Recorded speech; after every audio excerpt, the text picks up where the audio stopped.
So, someone asked me a question the other day that made me pause for about 3 seconds before I started rambling the question out loud. And the question they asked me was, what was the one thing you wish someone told you earlier about what it actually feels like to truly be obsessed with something that you believe in? Was it terrifying? Was it lonely? Was it the best feeling you ever had? Or was it all three things at once? And that answer, and my answer went something like this.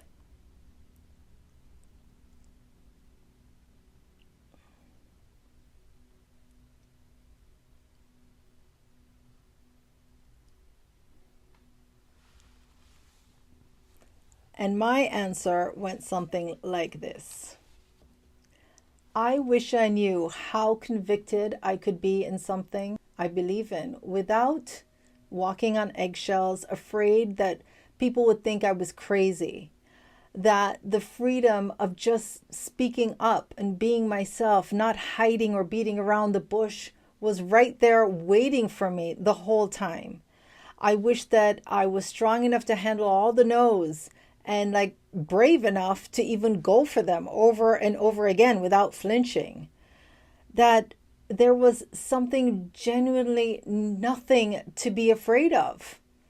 I wish I knew that my conviction and my obsession was truly all that I needed to start moving. And I wish that if I had just let myself go there 3 years ago, I would be so much further along now.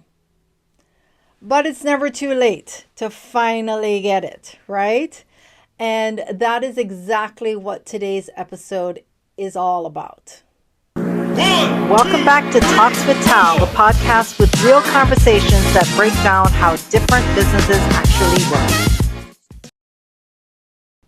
So welcome back to Talks with Tal. I am your host, Tal Kapoor. And if you're new here, welcome. Go ahead and pull up a chair.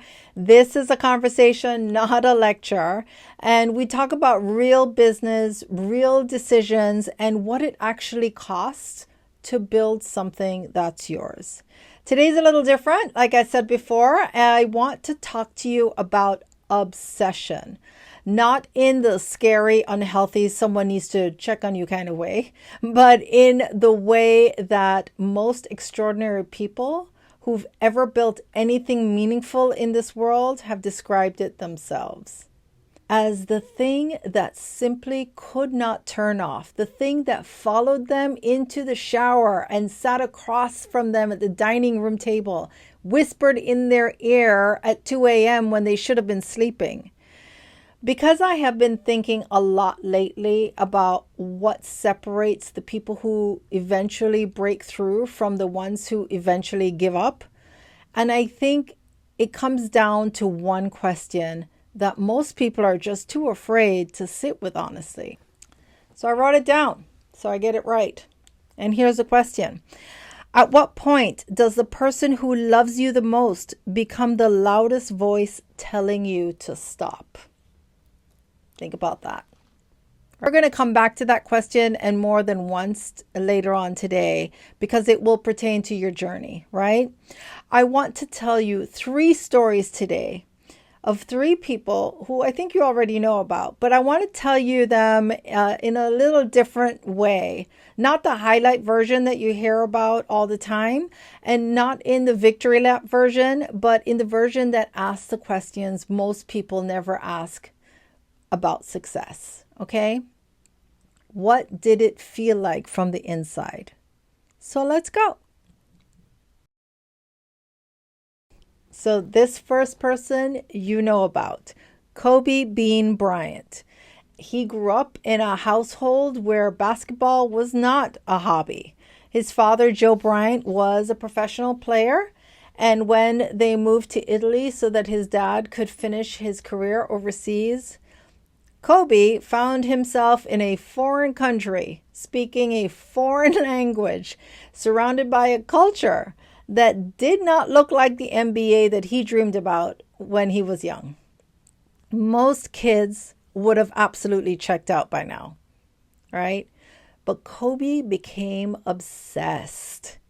Now, here is what people get wrong about Kobe when they talk about his work ethic.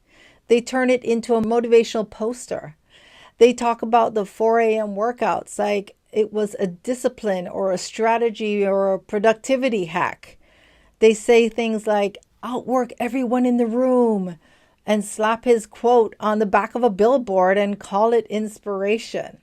That it was, but it was not what it was. Kobe himself said it more than once. We just needed to listen. He didn't go to the gym at 4 a.m. because he forced himself to. He went because he couldn't sleep. He went because basketball lived in his body and his mind in a way that made everything else feel secondary to the thing that was calling him.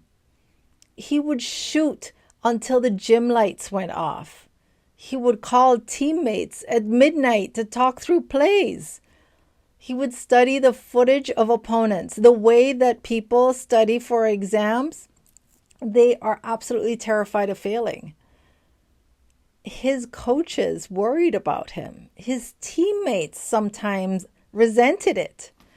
There were entire seasons where people around him said the obsession was making him uncoachable, too singular, too difficult to build a team around.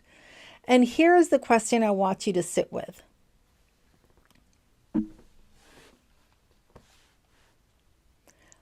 At what point would you have listened? At what point does someone you respect, someone who has more than you, more experience than you, more authority than you, at what point does that person's doubt start to sound like the truth to you? Because Kobe heard it. He heard it from coaches. He heard it from analysts. He heard it from the media, from well-meaning people genuinely believed that they were protecting him from his own insanity. And he made a decision that almost nobody makes cleanly or easily. He decided that the people who loved him and the people who doubted him could both be right about what they saw and still be completely wrong about what it meant. He didn't argue. He didn't try to explain the obsession, explain it in a way that could make everyone comfortable with it. No, he just kept going.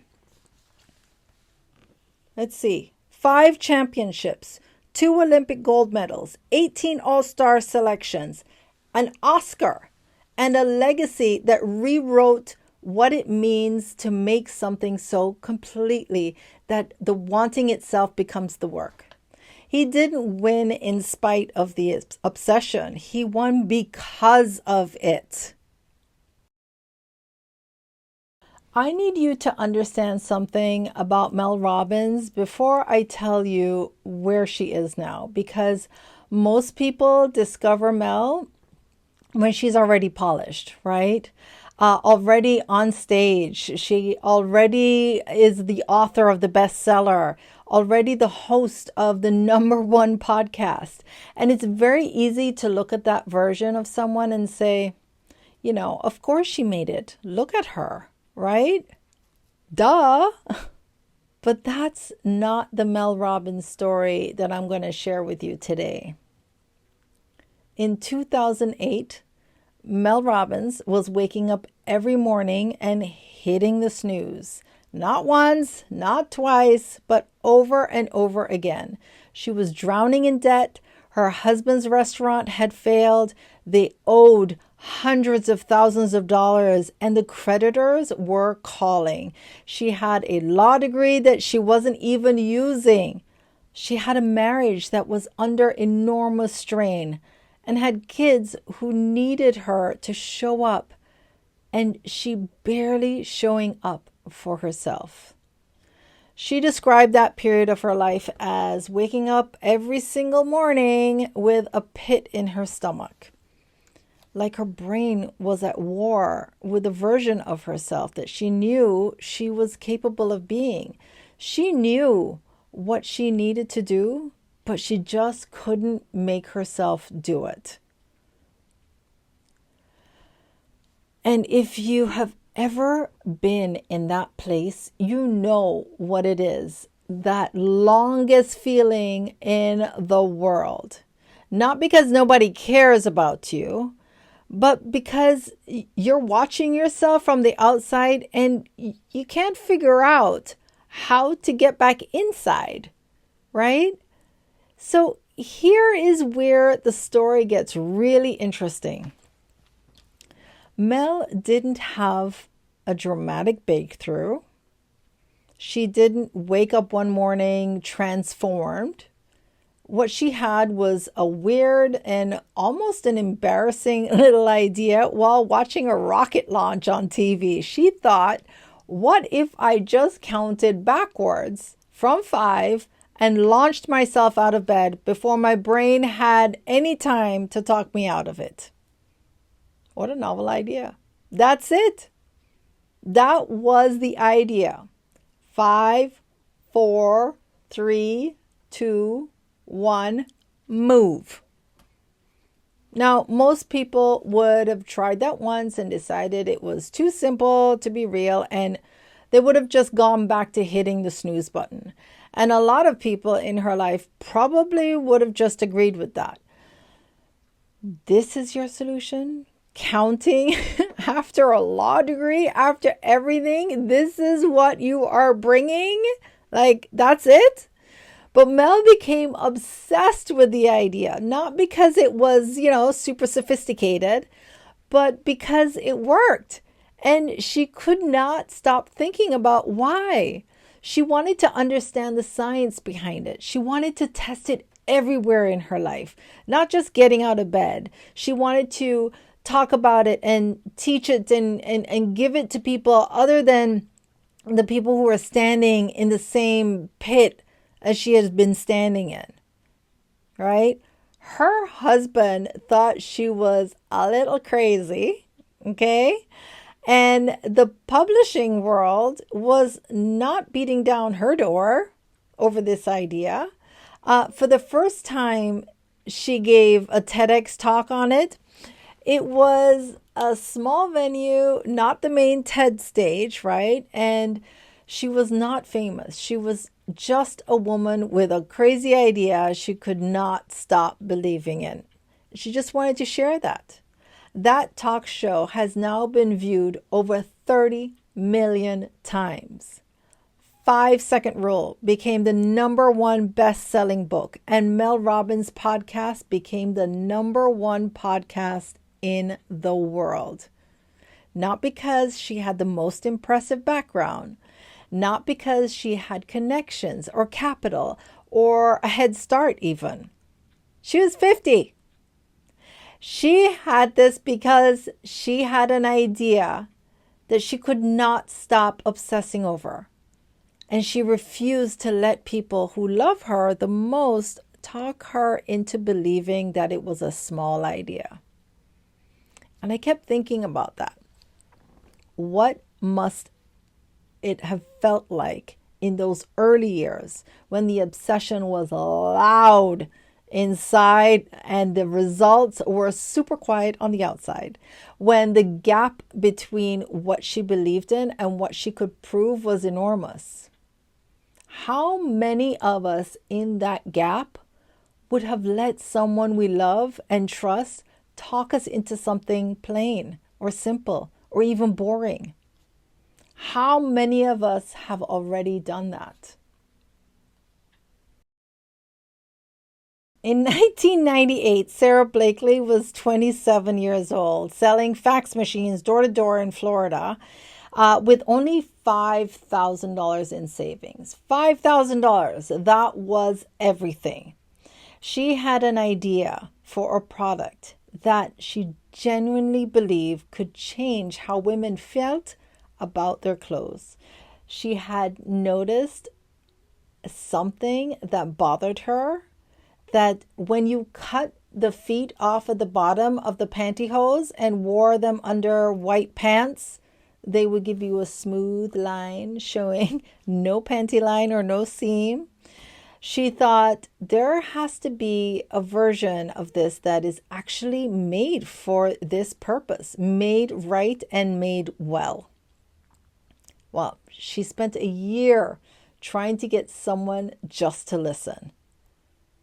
She called every mill she could find and pitched the idea, and she drove to meetings and wrote letters over and over again. The response was the same version of, this is not viable. Women don't want this. The market is too niche. The product is too simple. And here is something I want you to really hear. Okay? Very important that you hear this. The people telling her this were not mean or careless. They were experienced and they knew the industry. They had loads of data and years of context that Sara simply didn't have. And when an experienced industry professional tells a 27-year-old with no background in textiles and manufacturing and has no connections that her idea won't work, the logical thing to do is to believe them. But Sara didn't believe them. Nope. She didn't have a loud, aggressive, prove you wrong kind of energy about it either. She just quietly, persistently kept going. She patented the idea herself using a legal textbook because she couldn't afford an attorney. She kept calling mills, and she eventually found a manufacturer whose daughter convinced him to take the meeting. She went to the meeting to meet Oprah's stylist in person without an appointment because she believed with every part of herself that she could just get in the right room, blank, blank, blank, right? She spent her $5,000 down to almost nothing before Spanx launched. Her friends thought she was being reckless. Her family worried. The people who cared about her, the people who wanted good things for her, and they watched her pour herself and her entire financial safety net into an idea about underwear. And some of them even said, Sara, you need to stop. In 2012, Sara Blakely became the world's youngest self-made female billionaire. Spanx is now a company that's worth over $1 billion, and Sara still owns the majority of it. She never took outside investment. She never had a co-founder either. She built it almost entirely on the obsession and started it in her closet when she cut the feet off of the pantyhose, right? And thought, wait, I might be onto something here. And think about that moment, standing in a store aisle alone with an idea that nobody around you has thought, and they all thought were meaningless or it was a joke, and having to make the decision over and over again every single day for years to believe the thing that she felt over the voices of the people who knew her well than she did, right? That's not discipline. That's obsession. And there is a big difference between them. Now, I want to talk to you about me for a minute. I want to be honest with you in a way that I haven't been always honest on this platform and other platforms. I have been building something for a few years now, a business model that I believe in completely, a product that changed my life in a way that is hard to overstate, and a vision for what my life is supposed to look like that keeps getting clearer, even when the path is blurry sometimes. But I haven't always been obsessed in the clean and powerful way that I just described. There have been times in my life where I was more afraid than I was fired up, where the voices of the people who loved me and some who didn't even know me were louder than my own conviction, where I changed my message because I thought someone else's version of it would work better for me than what I felt was real about me. And that's the truth. And every single time I did that, things got less and less, and the results got smaller and smaller, and I felt further from myself. I lost my mother last year. She was 87 years old. She was a Holocaust child survivor. She was one of the toughest and most extraordinary women I have ever known. And losing her knocked something really loose in me, and I'm still putting it back together again. It's been a time, right? I spent months moving through grief in a way that looked productive from the outside, and it still felt really foggy and messy on the inside. And you know what that's like. But I kept showing up. I kept posting. I kept trying. But I wasn't obsessed. I was just going through the motions of someone who used to be obsessed. And I think that people could feel the difference between when I was working hard to hide it versus, what's going on now. But here's what I've come back to, and what I keep coming back to over and over again. The obsession never actually left. It never went away.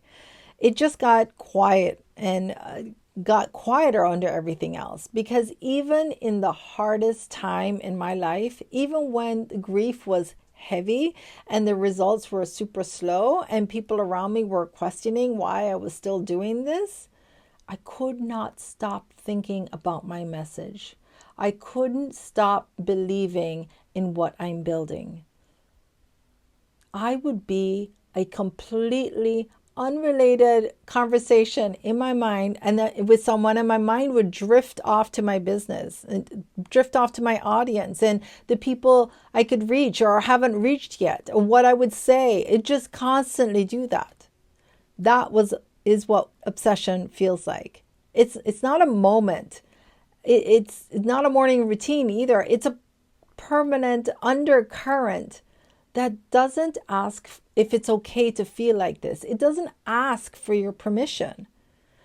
A few weeks ago, I sat in a room of some of the highest earners in my industry, people in their 30s who have built empires that most people twice their age haven't even come close to.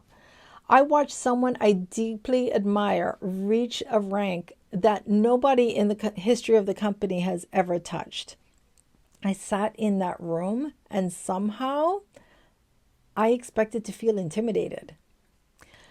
Instead, I felt a really big shift, because if that level is possible, if that has been done, then the ceiling that I secretly accepted as my reality was never a ceiling at all. It was just a story I had been telling myself for long enough, and it started to feel like a fact. And I'm not done telling that story. I can't be done. So I want to ask you something directly now. I actually wrote it down because I wanted to make sure to get it right. And not in the comfortable version of a question, but in the real version, all right? I wanted to ask, what would you do if you actually believed it was possible for you? What would you do if you actually believed that it was possible for you? Not for the person that you admire or for the people that watch you on social media who seem like they were built differently than you, but for you, in your actual life, in your actual responsibilities and your actual history and everything you've been carrying. Because I think most of us, if we were being totally honest, we all have an obsession that we've been managing instead of following. An idea that we think about constantly, but we just treat it like it's a hobby. A version we have for our life, but can't bring it out sometimes. But only when we think it's safe or when the timing seems right. And then we put it back away when someone we love tells us to be realistic. Kobe's dad loved him and thought that he was pushing too hard. Mel's husband loved her and worried she was chasing something too small to save them. Sara's friends, they loved her and thought that she was gambling her future on a long shot. Underwear? And every single one of these people was seeing something real. The risk was real. The uncertainty was real. The possibility of failure was real. But the obsession was also real. And in every single story I just told you, the obsession always won. Okay, so I don't know what your obsession is, and I don't know what idea you've been managing instead of following. I don't know whose voice you had been letting be louder than your own voice, but I know you know. And I know that the reason you're still here at the end of this episode is probably because I said something that landed somewhere and you recognized it. So here's what I want to leave you with today. The obsession does not need you to have it all figured out. It does not need a perfect plan or right timing or everyone's blessings. And it does not need you to be fearless. Kobe was afraid of losing. Mel was afraid she was too broken to fix. And Sara was afraid that she was about to lose everything. They were afraid and obsessed at the same time. That is actually the combination that changes everything. So the question is not whether you're ready. The question is whether you are willing to stop waiting until the obsession makes more sense to the people around you, or start letting the obsession make more of your decisions for you. I'm Tal Kapoor. This is Talks with Tal. And if this episode meant something to you, share it with someone who needs to hear it. And I'd love for you to give this a like, to drop a comment, to subscribe to the channel. And if you find me on Instagram, I would love that. And we can keep the conversation going.